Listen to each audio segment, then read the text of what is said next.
रसदार समय सार शिव सर्वगत नमत हो सुख का। जैनी वाणी विविध विधि वर्णत विश्व प्रमाण। स्यात् पद मुद्रित अहित हर करहु सकल कल्याण। मैं नमो नगन जैन जन ज्ञान ध्यान धन लीन। मैन मान बिन दान धन ऐन हीन तन छीन। यह विधि मंगल नित सब विधि मंगल होते उदंगल दूर सब तम जो बानु दो। गुणस्थान विवेचन अध्याय दूसरा पेज नंबर 33। इस उपशांत कर्म की जो अगली अवस्था है उपशांत, उसको अपन यहाँ पर समझने वाले हैं। कल हमने यहाँ पर संक्रमण को समझा था, जहाँ एक ही प्रकृति के जो उत्तर भेद होते हैं उनमें आपस में संक्रमण होता है। उसमें भी कुछ कुछ विशेषताएं थीं, कुछ कुछ खुलासा था, वो 4 बिंदुओं के माध्यम से हमने देखा था। आज कर्मों की 10 अवस्थाओं में से जो उपशांत नामक अवस्था है उसको अपन यहाँ देखने वाले हैं। चलिए इस उपशांत कर्म इसको समझ के फिर मैं आप लोगों से पूछूंगा। एक ही प्रश्न है तो ज़्यादा समय भी नहीं लगेगा। मैं यहाँ से प्रश्न बोलूँगा और आप सभी लोग मिलकर उत्तर बोलना। प्रश्न 20, उपशांत किसे कहते हैं?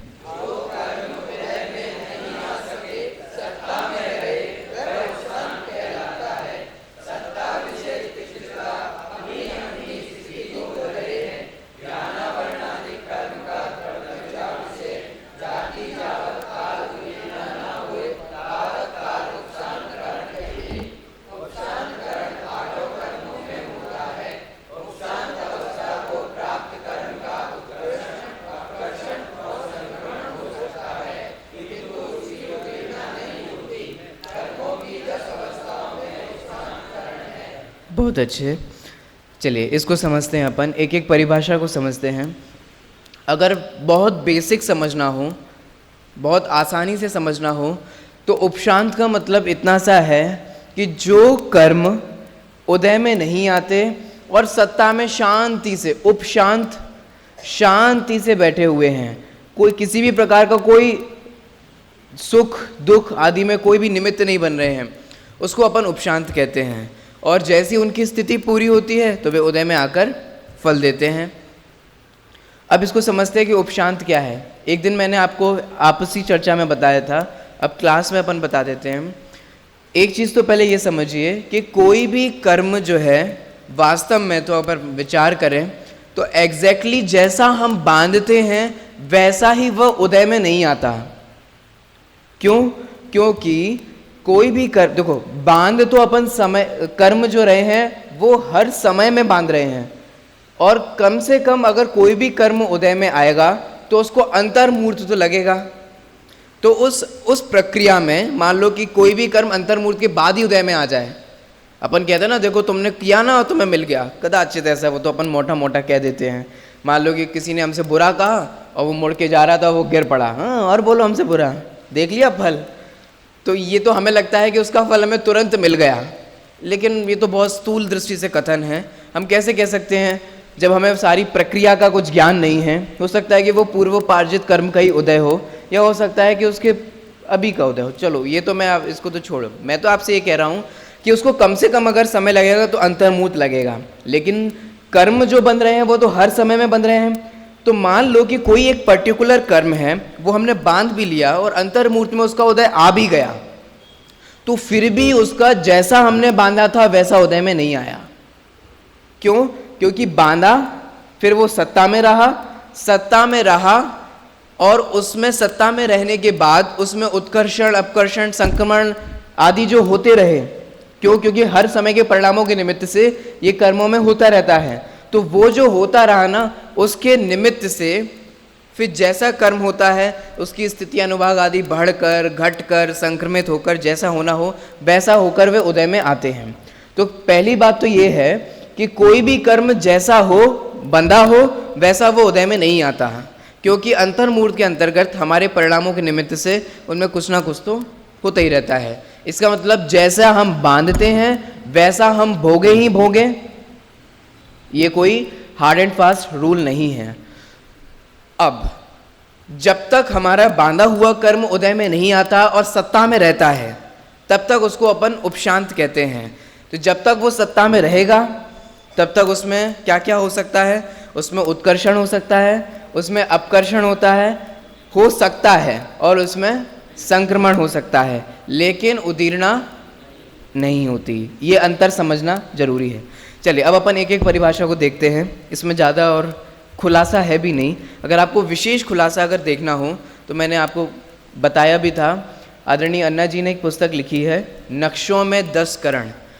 अपन तो 10 करण को सिर्फ छोटी छोटी परिभाषाओं से समझ रहे हैं, वहाँ उन्होंने विस्तृत रूप में जिनागम के आलोक में उसकी व्याख्या की है, उसको लिखा हुआ है। तो जिनको विशेष रुचि हो वे वहाँ से देखें, इन्हीं के संदर्भ में और वहाँ विशेष खुलासा आपको मिलेगा। अभी तो हम यहाँ उतना पढ़ते हैं जितना हमारे सिलेबस में है और जितना हमें पढ़ना है। सबसे पहली परिभाषा, जो कर्म उदय में नहीं आ सके सत्ता में रहे वह उपशांत कहलाता है। ठीक है, ये अभी मैंने इतनी देर में आपको यही समझाया। अब इसको समझ लेते हैं। सत्ता विषय तिष्ठता, मतलब सत्ता में तो वो तिष्ठता है, रहता है, अपनी अपनी स्थिति को धरे हैं, अपनी अपनी स्थिति को धरे हैं। क्योंकि जब कर्मों का बंध हुआ था तो उसी समय 4 चीजें डिसाइड हो गई थी, प्रकृति, प्रदेश, स्थिति और अनुभाग। तो अपनी अपनी स्थिति को धरते हैं, अपनी अपनी स्थिति को लिए हुए सत्ता में रहते हैं। ज्ञानावरणादिक कर्म का द्रव्य जा विषय जाकी जावत काल उदीर्णा ना होए। जा विषय मतलब जिससे, जाकी मतलब जिसकी, जावत मतलब जब तक।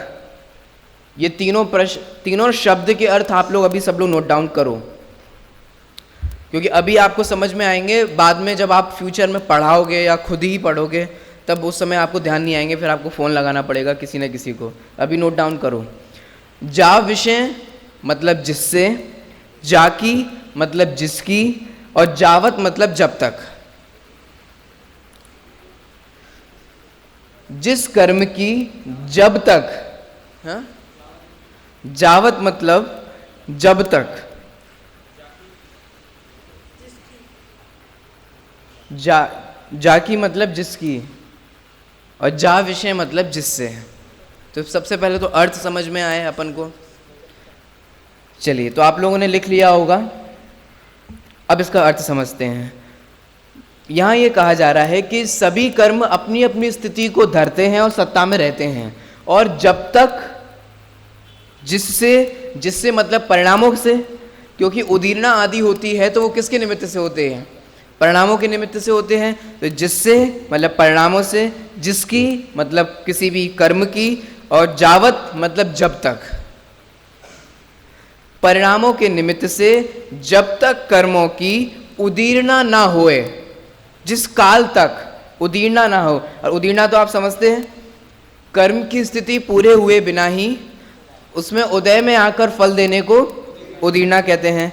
तो देखो यहाँ क्या कह रहे हैं, यहाँ ये कहा जा रहा है कि कर्म है, सत्ता में है, सत्ता में रहे, और जब तक उसकी उदीर्णा नहीं होती तब तक वो क्या कहलाएगा, तब तक सत्ता में रहे जो कर्म है वह उपशांत कहलाएगा। तो देखो, द्रव्य जा विषय जाकी जावत काल उदीर्णा ना होए, मतलब जिस कर्म की जब तक परिणामों के निमित्त से उदीर्णा ना हो तावत काल, तब तक के लिए उसको क्या कहेंगे, उपशांत करण कहिए। करण कहिए। देखो, करण का मतलब क्या होता है, 10 करण। करण के बहुत सारे अर्थ होते हैं। करण का अर्थ परिणाम भी होता है, जैसे अधःकरण, अपूर्वकरण, अनुवृत्तिकरण। इनमें जो करण का शब्द है ना, वो परिणामों से लिया जाता है। और करण शब्द का अर्थ अवस्था भी होती है। तो यहाँ परिणाम लेना है कि अवस्था लेनी है? हम कर्मों के परिणाम के बारे में बात कर रहे हैं कि कर्मों की अवस्थाओं के बारे में बात कर रहे हैं? अब समझ में आ गया ना? 10 अवस्था कहे, कर्मों के 10 करण कहें, एक ही बात है, अवस्था और करण। तो ठीक है, ताको उपशांत करण कहिए, उसको कर्म की उपशांत अवस्था ऐसा उसको कहते हैं। चलिए आगे बढ़ते हैं। उपशांत करण 8 कर्मों में होता है, मतलब 8 ही कर्मों में उपशांत करण होता है। क्यों? क्योंकि 8 ही कर्म सत्ता में रहते हैं और जब तक उदय में नहीं आएंगे तब तक वो सत्ता में ही रहेंगे, तो 8 ही कर्मों में होगा, कोई दिक्कत नहीं है। आगे, उपशांत अवस्था को प्राप्त कर्म का उत्कर्षण, अपकर्षण और संक्रमण तो हो सकता है, किंतु उसकी उदीर्णा नहीं हो सकती। तो 3 चीजें हो सकती हैं और 1 चीजें नहीं हो सकती हैं उपशांत की। क्या क्या हो सकता है? उत्कर्षण, अपकर्षण, संक्रमण, ये तीनों चीजें हो सकती हैं, और एक चीज क्या नहीं होती? उदीर्णा नहीं होती। कर्मों की 10 अवस्थाओं में उपशांत करण है। कर्मों की 10 अवस्थाओं में मतलब 10 अवस्थाएं जो कर्मों की अपन समझते हैं ना, उसमें उपशांत नामक एक अवस्था है। तो ये क्यों, ऐसा क्यों कहा है इसमें? एक बात बताइए, क्या संक्रमण 10 अवस्थाओं में नहीं आता? वो भी आता है। क्या उत्कर्षण नहीं आता? वो भी आता है। तो उपशांत के लिए ऐसा क्यों लिखा गया है कि वो 10 करण में आता है? क्योंकि हमें ऐसा लगता है कि उपशांत और उपशम एक ही बात है। इसीलिए आप आगे देखेंगे तो अगला प्रश्न अपना क्या है? उपशम। तो हमें लगता है कि उपशांत और उपशम एक ही चीज है, चाहे उपशांत बोल दो चाहे उपशम बोल दो, वो तो थोड़ा सा फेर है, सब चलता है। इसीलिए उपशम जो है वो 10 अवस्थाओं में नहीं आता, लेकिन उपशांत जो है वो 10 अवस्थाओं में आता है। इसीलिए उपशांत और उपशम इन दोनों में अंतर क्रिएट करने के लिए यहाँ पर अंतिम बिंदु जो दिया गया है कि कर्मों की 10 अवस्थाओं में उपशांत करण है, उसका रीजन समझ में आ गया आप सभी लोगों को? चलिए अब इसको समराइज करते हो, फिर अपन समाप्त करते हैं। पहला हमने क्या देखा था? उपशांत करण किसे कहते हैं? जो उदय में नहीं आ सके और सत्ता में रहे, उसको क्या कहेंगे? उपशांत कहेंगे। फिर हमने यहाँ पर ढूंढारी भाषा में भी देखा कि उस ढूंढारी भाषा में क्या लिखा है। याद करना बहुत इजी है। देखो, किसी को याद हुआ आप में से? चलो मैं 1 मिनट देता हूँ आप लोगों को, देखते हैं आप में से कौन इसको ढूंढारी भाषा में याद करके सुना सकता है।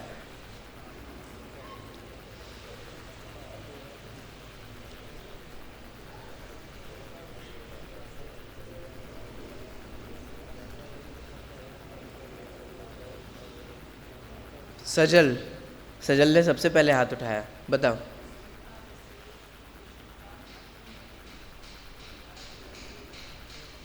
नहीं, ढूंढारी चाहिए, हिंदी नहीं। स्थिति धरे हैं।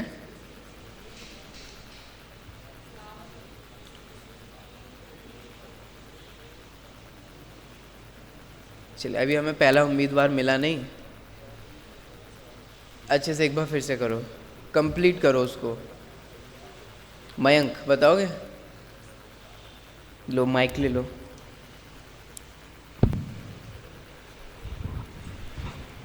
सत्ता विषय तिष्ठता, अपनी अपनी अवस्था को धरे हैं, स्थिति अपनी अपनी स्थिति को धरे हैं। ज्ञानावरणादि कर्म का द्रव्य जा विषय जा की जावत काल तक उदीर्णा न होए तावत काल उपशांत करण कहिए। बहुत अच्छे, बैठ जाओ। चलिए, याद हुआ?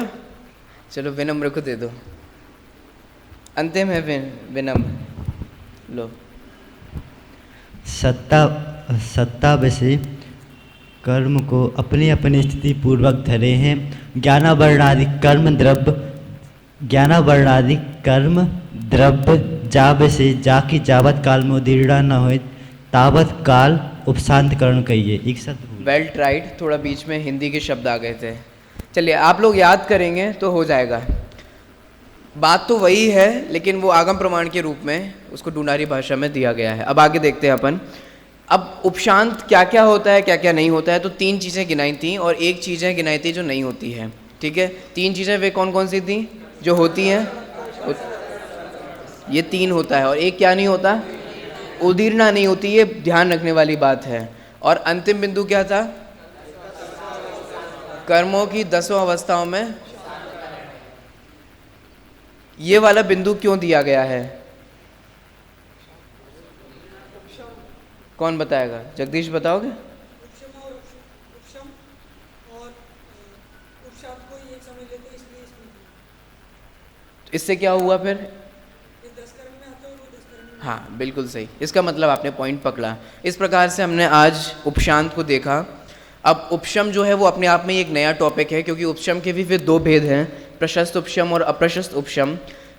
चूँकि वास्तव में तो अभी अपन कर्मों की 10 अवस्थाओं को समझ रहे हैं, तो उपशम तो प्रसंग प्राप्त नहीं है, लेकिन फिर भी उपशांत और उपशम इन दोनों में अंतर समझें, कहीं हम एक ही ना समझ लें। इसलिए अब यहाँ पर उपशम और फिर उसमें भी प्रशस्त उपशम और अप्रशस्त उपशम ये फिर समझाया जाएगा। फिर जब अपनी नेक्स्ट जब भी क्लास लगेगी फिर हम तब देखेंगे, लगेगी ना। चलिए आज की अपन यहीं पर समाप्त करते हैं। अब मुझे आपको बिठाने का विकल्प हो रहा है बहुत।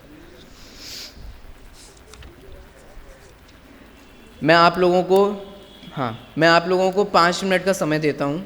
आप लोग रिवीजन कर लो, क्योंकि अभी क्लास पढ़ी ना अपन ने, तो आप लोग रिवीजन कर लो और फिर जल्दी जल्दी से बैठ जाओ।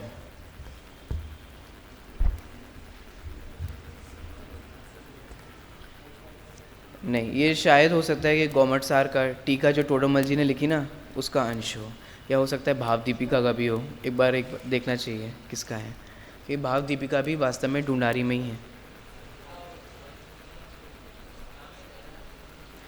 एक अंतर अपन ये कर सकते हैं कि सत्ता वाले कर्म की उदीर्णा भी होती है, लेकिन उपशांत वाले की उदीर्णा नहीं होती है।